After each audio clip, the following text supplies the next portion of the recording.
Hi, everybody. It's Joe Newman, author of Raising Lions, and welcome to day 5 of thriving with your lions at home, hopefully. So today I've talked about building a structure in the past couple of days and about administering that structure. And I want to talk about the relationship in which you hold and keep boundaries. And one of the key things is to not judge their choices. And this has to do with the fact that you can build a structure, but you have to fill that structure with a relationship that feels respectful, that gives autonomy. And one of the biggest problems with that is when we start to give judgment in response to what they're doing. You're really trying to move out of a right and wrong mindset and move into a mindset of cause and effect.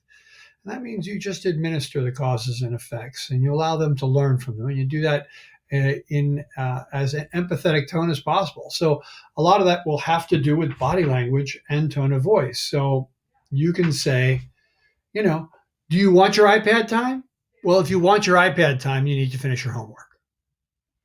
Or you can try, hey, I'm not upset with you.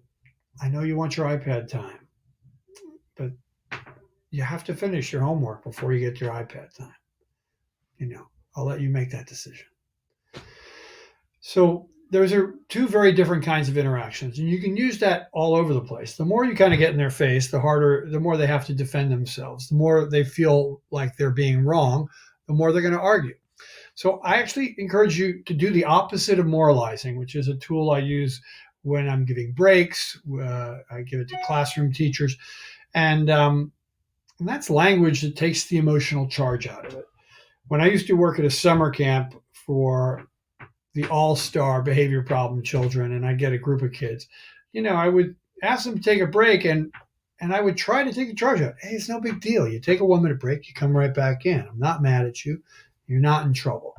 And halfway through the summer, when all of a sudden you had a classroom of kids where 4 of the kids maybe knew the program and 4 of the kids had just come in for the second half of camp, and one kid would start arguing when you try to give them a break and they get upset, the other kids would actually turn to them and say, hey, it's no big deal. If you take a break, he lets you come right back. He's not mad at you. And so it was a sign to me they had all bought in, because this was just an easy cause and effect where they didn't feel judged or a need to defend themselves. And that's the goal when you're doing a program with a structure and a respectful relationship. All right. So thanks for watching. You can subscribe to me on Instagram or the YouTube channel. Go to raisinglions.com to get the newsletter, or if you need more services, use the discount code. Look forward to seeing you tomorrow. Thanks.